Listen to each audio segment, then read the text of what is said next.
नमस्कार ओडिशा प्रत्येक दिन मुख्य खबर गुड़ी को 10 धाड़ी जानापी चैनल को सब्सक्राइब करी लाइक कर दिंतु। एसत आपण क्यों स्थान भिडटी को देखुंत कमेंट सेक्शन रे निश्चय जनातु। प्रथम खबरटी रही 14 सेप्टेम्बर रे जातीय लोक अदालत दुर्घटना को रोकने ट्राफिक नियम प्रस्तुत करा जाइछि। जो माने एही नियम भांगी थांती सेमानंक उपरे जोरिमाना लागू करा जाए। यह सत्वे लोक माने अनेक थर नियम भांगती एवं सेमानंक विरोध में ट्राफिक चालान करा जाई थाए। बेले बेले दोष न थाई मध्य ट्राफिक चालान कटि थाए। एपरि ट्राफिक चालानर समाधान करिबा पई देशव्यापी एक लोक अदालत अनुष्ठित हेब। एही अदालत रे कटा जाइथिबा ट्राफिक चालान बंद होई जिवो। सेप्टेम्बर 14 रे एही अदालत देशर विभिन्न अंचल रे अनुष्ठित हेब, जेउथिरे अधिकांश मामलार शुणाणी तुरंत दिया जिवो। परवर्ती खबर रही सेप्टेम्बर सुधा हिताधिकारी को नुआ राशन कार्ड दिया जिवो। राज्यर हिताधिकारी को सेप्टेम्बर सुधा नुआ राशन कार्ड दिया जिवो। एने आज विधानसभा रे सूचना दैछन्ति राज्य खाद्य जोगाण और खाउटी कल्याण मंत्री कृष्णचंद्र पात्र। आज विधानसभा रे मंत्री कहिछन्ति राज्य रे खाद्य सुरक्षा योजनार हिताधिकारी तथ्यावली को स्वच्छ और पारदर्शी करने उद्देश्य रे आधार भित्तिक ई-केवाईसी जांच प्रक्रिया चली। सूचनायोग्य वर्तमान राज्य रे जातीय खाद्य सुरक्षा आईन अधीन 92.66 लाख परिवार 3,25,93,875 जन हिताधिकारी और राज्य खाद्य सुरक्षा योजनार 3.15 लाख परिवार 10.02 लाख हिताधिकारी उपकृत होउछन्ति। परवर्ती खबरटी रही 5 किलो चाउल पाई प्रवासरू फेरिबे। रोजगार पाई मासक तले मुंबई जाइछन्ति स्वामी। टंकाटिए पाखरे नथिला, धार उधार करी गाड़ी टिकेट टंका जोगाड़ करी जाइथिले। मासे पुरिनी एबे 5 केजी चाउल पाई पुणी गाँ को फेरिबा को पड़िबो। डीलर कहिछन्ति गाँ को आसी अंगूठी छाप नदेले 5 केजी चाउल आउ मिलिबनी। प्रत्येक राशन कार्ड हिताधिकारी ई-केवाईसी बाध्यतामूलक कराजिबा परे एभली समस्या रे पड़िछन्ति कटकर निर्मला बेउरांक स्वामी। 5 किलो चाउल छोट कथा नुहे निर्मलांक पाई, तेणु स्वामी को फेरिबा को पड़िबो। परवर्ती खबर रही बेआईन निर्माण भांगिला बुलडोजर। पुरी रे पुणी बुलिला बुलडोजर। बलियापंडा तहसील अंतर्गत सरकारी जगह उपरे बेआईन भावे निर्माण चलिथिबा एक कोठा घर भांगिछि बुलडोजर। पुरी तहसीलदार और पुलिस को उपस्थिति रे 2टी जेसीबी माध्यम रे करा जाइछि उच्छेद कार्य। तहसीलदार कहिछन्ति सरकारी जगह उपरे बेआईन भावे कोठा निर्माण चलिथिबा प्रशासन नजर को आसीथिला। निर्माण कार्य तुरंत बंद करिबा पई नोटिस मध्य जारी करा जाइथिला, किंतु संपृक्त व्यक्ति प्रशासनर नोटिस को अवमानना करी निर्माण कार्य चलाइथिले। जिलापालଙ୍କ निर्देश रे उच्छेद कार्य करा जाइछि। परवर्ती खबर रही विधानसभा रे आसिला आखि खोसीदेला भली तथ्य। पूर्व सरकारଙ୍କ ब्याग बंटन योजना केवल ब्याग बांटिबारे कोटी कोटी टंका खर्च करिसेंती। खर्च होईछि 247 कोटी रु अधिक टंका। एभली किछि आखि खोसीदेला भली तथ्य विधानसभा रे रखिसेंती जोगाण मंत्री कृष्णचंद्र पात्र।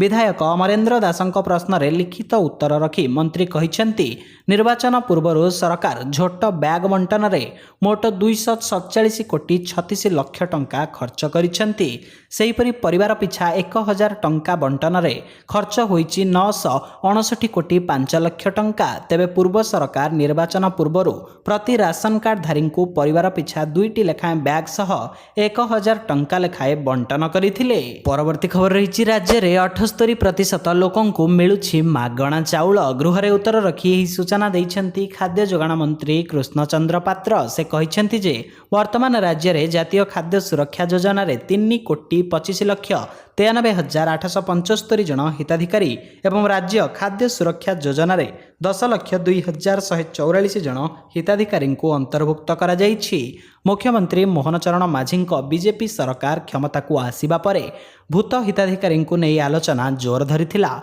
भूत हिताधिकारी माଳ बोली खाद्य जोगाण मंत्री अनेक थर कहिथिले।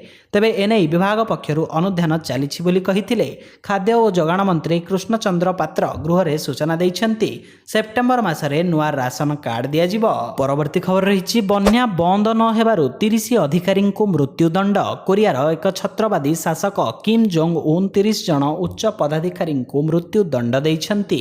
ଏହାର ମୁଖ୍ୟ କାରଣ ହେଉଛି ସେମାନେ ବିନାଶକାରୀ ବନ୍ୟାକୁ ରୋକିବାରେ ବିଫଳ ହୋଇଥିଲେ। ଦକ୍ଷିଣ କୋରିଆ ନ୍ୟୁଜ୍ ଏଜେନ୍ସି ଚୋସୁନ୍ ଟିଭି ଅନୁଯାୟୀ ଉତ୍ତର କୋରିଆର ଅଧିକାରୀମାନେ କହିଛନ୍ତି ଯେ ଯେଉଁ ପଦାଧିକାରୀଙ୍କ ଉପସ୍ଥିତିରେ ବନ୍ୟାରେ ଲୋକମାନେ ପ୍ରାଣ ହରାଇଛନ୍ତି ସେମାନଙ୍କୁ କଠୋର ଦଣ୍ଡ ଦିଆଯିବ। ଉତ୍ତର କୋରିଆର ଚାଗାଙ୍ଗ ପ୍ରଦେଶରେ ଭୟଙ୍କର ବନ୍ୟା ଯୋଗୁଁ 4000 ଲୋକଙ୍କ ମୃତ୍ୟୁ ଘଟିଛି। ଅଗଷ୍ଟ ଶେଷରେ ଉତ୍ତର କୋରିଆରେ ଏକଛତ୍ରବାଦୀ ଶାସକ କିମ୍ଙ୍କ ନିର୍ଦ୍ଦେଶରେ ଏକ ସମୟରେ ଦଳର ପ୍ରମୁଖ 30 ବ୍ୟକ୍ତିବିଶେଷଙ୍କୁ ମୃତ୍ୟୁଦଣ୍ଡ ଦିଆଯାଇଥିଲା। ପରବର୍ତ୍ତୀ ଖବର ରହିଛି ବ୍ୟାଙ୍କରେ ନକଲି ଅଳଙ୍କାର ରଖି 55 ଲକ୍ଷ ଟଙ୍କା ଆତ୍ମସାତ। କନ୍ଧମାଳ ଜିଲ୍ଲା ବାଲିଗୁଡ଼ା ୟୁକୋ ବ୍ୟାଙ୍କରେ ବଡ଼ ଧରଣର ସୁନା ଋଣ ଦୁର୍ନୀତି ପଦାକୁ ଆସିଛି। ବ୍ୟାଙ୍କରେ ସୁନା ଆପ୍ରାଇଜର ଭାବେ କାମ କରୁଥିବା ଜଣେ ବ୍ୟକ୍ତି ବ୍ୟାଙ୍କରେ ନକଲି ସୁନା ବନ୍ଧକ ରଖି ପ୍ରାୟ 55 ଲକ୍ଷ ଟଙ୍କା ଋଣ ନେଇଥିବା ଜଣାପଡ଼ିଛି। ସୁନା ଆପ୍ରାଇଜର ଜଣକ ନିଜ ନାଁରେ ଋଣ ନ ନେଇ ଅନ୍ୟ 2 ଜଣଙ୍କ ନାଁରେ ଏହି ଋଣ ନେଇଥିବା ବେଳେ ସେମାନେ ଋଣ ସୁଝି ନ ପାରିବା ପରେ ଘଟଣା ପଦାକୁ ଆସିଛି। ବନ୍ଧକ ପଡ଼ିଥିବା ସୁନା ଯାଞ୍ଚ ପରେ ତାହା ନକଲି ବୋଲି ଜଣାପଡ଼ିଥିଲା। ସୂଚନା ଅନୁଯାୟୀ ବାଲିଗୁଡ଼ା ୟୁକୋ ବ୍ୟାଙ୍କରେ 3 ବର୍ଷ ଧରି ପି ସତ୍ୟରାମ ଆଚାରୀ ସୁନା ଆପ୍ରାଇଜର ଭାବେ ଦାୟିତ୍ୱ ତୁଲାଉଥିଲେ। ଏହାର ସୁଯୋଗ ନେଇ ସେ ଚତୁରତାର ସହ ନିଜର ସୁନା ଦୋକାନରେ କାମ କରୁଥିବା 2 ଜଣଙ୍କ ନାଁରେ 2ଟି କିସ୍ତିରେ ପ୍ରାୟ 55 ଲକ୍ଷ ଟଙ୍କାର ସୁନା ଋଣ ନେଇଥିଲେ। ପରବର୍ତ୍ତୀ ଖବର ରହିଛି ସୁଭଦ୍ରାକୁ ନେଇ ଆସିଲା ବଡ଼ ଅପଡେଟ୍। ରାଜ୍ୟ ସରକାରଙ୍କ ବହୁ ପ୍ରତୀକ୍ଷିତ ସୁଭଦ୍ରା ଯୋଜନା ଫର୍ମ ଦାଖଲକୁ ନେଇ ଲୋକଙ୍କ ମନରେ ରହିଛି ବହୁ ଦ୍ୱନ୍ଦ୍ୱ। ଆଜି ଏହି ଦ୍ୱନ୍ଦ୍ୱ ଦୂର କରିଛନ୍ତି ଜନସେବା କେନ୍ଦ୍ରର ସୁଭଦ୍ରା ଯୋଜନା କାର୍ଯ୍ୟକାରୀ ମୁଖ୍ୟ ଦିଲ୍ଲୀପ ଦାସ। ସେ କହିଛନ୍ତି ଘରେ ରହି ଅନଲାଇନରେ କରିପାରିବେନି ସୁଭଦ୍ରା ଯୋଜନା ଆବେଦନ। ଶ୍ରୀ ଦାସ କହିଛନ୍ତି ସୁଭଦ୍ରା ପାଇଁ ଆବେଦନ କରିବାକୁ ହେଲେ ଜନସେବା କେନ୍ଦ୍ରକୁ ଆସିବାକୁ ପଡ଼ିବ। ଆଜି ସନ୍ଧ୍ୟାରୁ ଖୋଲିବ ସୁଭଦ୍ରା ପୋର୍ଟାଲ, ତେଣୁ ଏବେଠୁ ଜନସେବା କେନ୍ଦ୍ରରେ ଲଗାନ୍ତୁନି ଭିଡ଼। ସେହିପରି ସୁଭଦ୍ରା ଯୋଜନା ଆବେଦନ ପାଇଁ କୌଣସି ଶେଷ ତାରିଖ ଘୋଷଣା ହୋଇନାହିଁ, ତେଣୁ ଶେଷ ଆବେଦନକାରୀ ଯାଏଁ ଜାରି ରହିବ ଫର୍ମ ଗ୍ରହଣ ବୋଲି ଶ୍ରୀ ଦାସ କହିଛନ୍ତି। ପରବର୍ତ୍ତୀ ଖବର ରହିଛି ରାସନ କାର୍ଡ ହିତାଧିକାରୀଙ୍କ ପାଇଁ ବଡ଼ ଖବର। ରାଜ୍ୟ ସରକାର ନୂଆ ଘୋଷଣା କରିବାକୁ ଯାଉଛନ୍ତି। ବିଧାନସଭାରେ ବଡ଼ ବୟାନ ଦେଇଛନ୍ତି ଖାଦ୍ୟ ଯୋଗାଣ ମନ୍ତ୍ରୀ। ରାସନ କାର୍ଡଧାରୀ ଖୁବ୍ ଶୀଘ୍ର ପାଇବେ ଗହମ। ଚାଉଳ ସହିତ ଗହମ ଯୋଗାଇ ଦେବେ ସରକାର। ଚାଉଳ ସହ ମିଳିବ ଗହମ, ଏହା ସରକାରଙ୍କ ବିଚାରାଧୀନ ଅଛି। ପୂର୍ବରୁ ସରକାର ଚାଉଳ ସହ ଗହମ ଯୋଗାଇ ଦେଉଥିଲେ, କିନ୍ତୁ ଏବେ କେବଳ ଚାଉଳ ଯୋଗାଇ ଦିଆଯାଉଛି। ଚାଉଳ ସହ ଗହମ ଯୋଗାଣ ପାଇଁ କେନ୍ଦ୍ରମନ୍ତ୍ରୀଙ୍କ ସହ ଆଲୋଚନା କରିଥିବା ଗୃହରେ ଘୋଷଣା କରିଛନ୍ତି ଖାଦ୍ୟ ଯୋଗାଣ ମନ୍ତ୍ରୀ କୃଷ୍ଣଚନ୍ଦ୍ର ପାତ୍ର। ତେବେ ବଡ଼ କଥା ହେଉଛି ରାଜ୍ୟରେ ଲକ୍ଷ ଲକ୍ଷ ଲୋକେ ନୂଆ ରାସନ କାର୍ଡ ପାଇବା ପାଇଁ ଆବେଦନ କରିଛନ୍ତି, କିନ୍ତୁ ସେମାନଙ୍କୁ ନୂଆ ରାସନ କାର୍ଡ ଦିଆଯାଇନାହିଁ।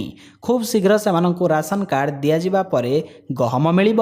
ପରବର୍ତ୍ତୀ ଖବର ରହିଛି ମାଗଣା ବିଜୁଳି ଦେବାର କୌଣସି ବ୍ୟବସ୍ଥା ନାହିଁ କହିଛନ୍ତି କେଭି ସିଂହଦେଓ। ନିର୍ବାଚନ ପୂର୍ବରୁ ବିଜେପି 300 ୟୁନିଟ୍ ମାଗଣା ବିଜୁଳି ଦେବାକୁ କହିଥିଲା, ହେଲେ ନିର୍ବାଚନ ଜିତି ସରକାର ଗଠନ କରିବାକୁ 3 ମାସ ପୂରିବାକୁ ଥିବା ବେଳେ ଏବେ ନୂଆ ସରକାରଙ୍କ ମାଗଣା ବିଜୁଳି ଯୋଗାଣର କୌଣସି ବ୍ୟବସ୍ଥା ନାହିଁ ବୋଲି କହିଛନ୍ତି। ବିଧାନସଭାରେ ବିଜେପି ବିଧାୟକ ମାନସ ଦତ୍ତ ମାଗଣା ବିଜୁଳି ପ୍ରସଙ୍ଗ ଉଠାଇଥିଲେ। ବିଜେପି ବିଧାୟକ ମାନସ ଦତ୍ତ ପ୍ରଶ୍ନ କରିଥିଲେ କି କେନ୍ଦ୍ର ସରକାର ସୌଭାଗ୍ୟ ଯୋଜନାରେ ମାଗଣା ବିଜୁଳି ସଂଯୋଗ ଦେଉଛନ୍ତି, ଓଡ଼ିଶା ସରକାର ସେଭଳି ବ୍ୟବସ୍ଥା କରିଛନ୍ତି କି? ଉତ୍ତରରେ ଉପମୁଖ୍ୟମନ୍ତ୍ରୀ ତଥା ଶକ୍ତିମନ୍ତ୍ରୀ କନକବର୍ଦ୍ଧନ ସିଂହଦେଓ କହିଥିଲେ ମାଗଣା ବିଦ୍ୟୁତ୍ ଦେବାର ବ୍ୟବସ୍ଥା ନାହିଁ, ଯାହାର ସଂଯୋଗ ନାହିଁ ଆବେଦନ କଲେ ଯୋଗାଇ ଦିଆଯିବ। ପରବର୍ତ୍ତୀ ଖବର ରହିଛି ମାମାନଙ୍କ ବିଶ୍ୱାସ ସହ ବିଜେପି ଖେଳିବା ଉଚିତ ନୁହେଁ କହିଛନ୍ତି ନବୀନ। ଶଙ୍ଖ ଭବନରେ ବିଜୁ ମହିଳା ଦଳ ସମ୍ମିଳନୀ ଅନୁଷ୍ଠିତ ହୋଇଛି। ଏହି ସମ୍ମିଳନୀରେ ବିଜେଡି ସଭାପତି ନବୀନ ପଟ୍ଟନାୟକ ଯୋଗଦେଇ କହିଛନ୍ତି ଯେ ମାମାନଙ୍କ ବିଶ୍ୱାସ ସହ ବିଜେପି ଖେଳିବା ଉଚିତ ନୁହେଁ। ମାମାନେ ଏହାର ଉଚିତ ଜବାବ ଦେବେ। ବିଜୁ ବାବୁ ସାରା ଦେଶରେ ମହିଳା ସଶକ୍ତିକରଣ ମୂଳଦୁଆ ପକାଇଥିଲେ। ବିଜୁ ଜନତା ଦଳ ମାମାନଙ୍କର ସ୍ୱର ହୋଇ ରହିଛି ଓ ରହିବ। ନବୀନ କହିଛନ୍ତି ଯେ ବିଜୁ ଜନତା ଦଳ ସବୁବେଳେ ମାମାନଙ୍କ ସାଥିରେ ଅଛି, ମାମାନଙ୍କ ପାଇଁ କାମ କରୁଛି। ମାମାନଙ୍କୁ ସାମାଜିକ କିମ୍ବା ଆର୍ଥିକ ସଶକ୍ତିକରଣ ପାଇଁ ବିଜେଡି ସବୁବେଳେ ଆଗରେ। ବିଜୁ ବାବୁ ସାରା ଦେଶରେ ମାମାନଙ୍କର ସଶକ୍ତିକରଣର ମୂଳଦୁଆ ଦେଇଥିଲେ। ମିଶନ ଶକ୍ତି କାର୍ଯ୍ୟକ୍ରମରେ 70 ଲକ୍ଷ ମାମାନଙ୍କୁ ଏକାଠି କରାଯାଇଛି। ଏସ୍ଏଚ୍ଜିରୁ ସେମାନେ ଉଦ୍ୟୋଗୀ ହୋଇପାରିଛନ୍ତି। ନବୀନ ପୁଣି କହିଛନ୍ତି ଯେ ମିଛ ହେଉଛି ବିଜେପିର ସବୁଠାରୁ ବଡ଼ ପରିଚୟ। ସୁଭଦ୍ରା ଯୋଜନା ହେଉ ବା 300 ୟୁନିଟ୍ ମାଗଣା ବିଜୁଳି, ବିଜେପିର ମିଛ ବିଷୟରେ ସମସ୍ତେ ଜାଣନ୍ତି। 2 ବର୍ଷରେ 50,000 ଦେବେ ବୋଲି କହିଥିଲେ, ଏବେ କହୁଛନ୍ତି 5 ବର୍ଷରେ ଦେବେ, ତାହା ପୁଣି 6 ମାସରେ ମାତ୍ର 5,000 ଟଙ୍କା ସବୁ ମହିଳାଙ୍କୁ ସୁଭଦ୍ରା ଅର୍ଥ ଦେବେ ବୋଲି କହିଥିଲେ। ଏବେ କିନ୍ତୁ ଅଳ୍ପ କିଛି ମାମାନଙ୍କୁ ଦେଉଛନ୍ତି। ଗତ ନିର୍ବାଚନରେ ବିଜେପିର ବଡ଼ ବଡ଼ ନେତା ସାରା ଦେଶକୁ ଆସି ବହୁତ ବଡ଼ ବଡ଼ କଥା କହିଲେ, ହେଲେ କାମ ଜିରୋ। ମହିଳାମାନଙ୍କ ବିଶ୍ୱାସକୁ ନେଇ ବିଜେପି ଖେଳିବା ଉଚିତ ନୁହେଁ। ସାଧାରଣ ଲୋକଙ୍କ ବିଶ୍ୱାସ ସହ ଖେଳିବା ଉଚିତ ନୁହେଁ। ମାମାନେ ବହୁତ ସଚେତନ, ସେମାନେ ଏହାର ଜବାବ ଦେବେ। ପରବର୍ତ୍ତୀ ଖବର ରହିଛି, ଜାମ୍ମୁ କାଶ୍ମୀରକୁ ରାଜ୍ୟ ମାନ୍ୟତା ଦେବାକୁ ପଡ଼ିବ କହିଛନ୍ତି ରାହୁଲ। କଂଗ୍ରେସ ସାଂସଦ ତଥା ଲୋକସଭାରେ ବିରୋଧୀ ଦଳର ନେତା ରାହୁଲ ଗାନ୍ଧୀ ବୁଧବାର ନିର୍ବାଚନ ପ୍ରଚାର ପାଇଁ ଜାମ୍ମୁ କାଶ୍ମୀରରେ ପହଞ୍ଚିଛନ୍ତି। ରାହୁଲ ଏଠାରେ ଏକ ରାଲିରେ ସମ୍ବୋଧିତ କରିଥିଲେ। ଏହି ସମୟରେ ସେ ନରେନ୍ଦ୍ର ମୋଦି ସରକାରଙ୍କ ଉପରେ କଡ଼ା ଆକ୍ରମଣ କରିଥିଲେ। ରାଲିରେ ସମ୍ବୋଧିତ କରିବା ବେଳେ ରାହୁଲ କହିଛନ୍ତି ଯେ ମୁଁ ଆପଣଙ୍କୁ ସମସ୍ତଙ୍କୁ ସ୍ୱାଗତ କରୁଛି। ଆପଣ ନିଶ୍ଚୟ ଦେଖିଥିବେ ଯେ ବିଜେପି ଆର୍ଏସ୍ଏସ୍ର ଲୋକମାନେ ସାରା ଦେଶରେ ହିଂସା ଏବଂ ଭୟ ବିସ୍ତାର କରୁଛନ୍ତି। ଝଗଡ଼ା କେବଳ ଦୁଇଟି ଜିନିଷ, ଘୃଣା ଏବଂ ପ୍ରେମ ମଧ୍ୟରେ ହେଉଛି। ଆମେ ସ୍ଲୋଗାନ ଦେଇଛୁ ଯେ ଘୃଣାର ବଜାରରେ ଆମେ ପ୍ରେମର ଦୋକାନ ଖୋଲିବୁ। ଘୃଣା ପ୍ରେମ ଦ୍ୱାରା ପରାଜିତ ହୁଏ। ପ୍ରଥମ ଥର ପାଇଁ ଭାରତର କୌଣସି ରାଜ୍ୟରୁ ଲୋକଙ୍କ ଅଧିକାର ଛଡ଼ାଇ ନିଆଗଲା। ପରବର୍ତ୍ତୀ ଖବର ରହିଛି, ରାସନ ଦୋକାନ ଉପରେ ଜିଏସ୍ଟି ରେଡ୍। ରାସନ ଦୋକାନ ଉପରେ ଚଢ଼ାଉ ସମୟରେ ଦୋକାନୀ ମାଲିକ ଜିଏସ୍ଟି ଫାଙ୍କୁଥିବା ଜଣାପଡ଼ିଥିଲା। ଏହାପରେ ବିଭାଗ ପକ୍ଷରୁ ଦୋକାନୀଙ୍କ ଉପରେ ପଡ଼ିଛି 55,000 ଟଙ୍କାର ଫାଇନ୍। ଏପରି ଏକ ଘଟଣା ଆଜି ବଲାଙ୍ଗୀର ଜିଲ୍ଲା ସଇଁତଳା ବ୍ଲକ ଘୁନସରରେ ଘଟିଛି। ଦୀର୍ଘଦିନ ହେବ ଘୁନସରର ରାସନ ଦୋକାନୀ ବିକାଶ ବେହେରା ଜିଏସ୍ଟି ଫାଙ୍କୁଥିବା ନେଇ ଅଭିଯୋଗ ହୋଇ ଆସୁଥିଲା। ଏହାକୁ ନେଇ ଆଜି ସକାଳୁ ବଲାଙ୍ଗୀର ଜିଏସ୍ଟି ବିଭାଗର 3 ଜଣିଆ ଟିମ୍ ବିକାଶ ବେହେରାଙ୍କ ଦୋକାନରେ ଅତର୍କିତ ଚଢ଼ାଉ କରିଥିଲେ। ସେମାନେ ଦୋକାନର କାଗଜପତ୍ର ଯାଞ୍ଚ କରିବା ସହ ଦୋକାନ ମାଲିକ ବିକାଶ ବେହେରାଙ୍କୁ ପଚରା ଉଚରା କରିଥିଲେ। ଏହି ଜେରା ସମୟରେ ବିକାଶଙ୍କ ଦୋକାନ ଜିଏସ୍ଟିରେ ପଞ୍ଜୀକୃତ ହୋଇନଥିବାରୁ ସେ ଜିଏସ୍ଟି ଫାଙ୍କୁଥିବା ଜଣାପଡ଼ିଥିଲା। ପରବର୍ତ୍ତୀ ଖବର ରହିଛି, 30 ଆଇଏଏସ୍ଙ୍କୁ ମିଳିଲା 30 ଜିଲ୍ଲା ଦାୟିତ୍ୱ। ଏଣିକି ଗାଁକୁ ଗାଁ ବୁଲିବେ ସରକାରୀ ଅଧିକାରୀ। 30 ଆଇଏଏସ୍ଙ୍କୁ ମିଳିଛି 30ଟି ଜିଲ୍ଲା ଦାୟିତ୍ୱ। ସମସ୍ତ ଜିଲ୍ଲାର ଗାଁକୁ ଗାଁ ବୁଲି କରିବେ ସରକାରୀ କାମର ତଦନ୍ତ। ସରକାରଙ୍କ ସମସ୍ତ ଯୋଜନା ଏବଂ କାର୍ଯ୍ୟ ସଠିକ୍ ଭାବେ ହେଉଛି କି ନାହିଁ ତାର ତଦାରଖ କରିବେ 30 ଆଇଏଏସ୍ ଅଧିକାରୀ। ସମସ୍ତ ବିଭାଗକୁ ଉନ୍ନୟନ କମିଶନରଙ୍କ ପକ୍ଷରୁ ଚିଠି ପଠାଯାଇଛି। ପରବର୍ତ୍ତୀ ଖବର ରହିଛି, ପାଠ ପଢ଼ିବାକୁ ଯାଇ ଜାଲ ନୋଟ କାରବାର।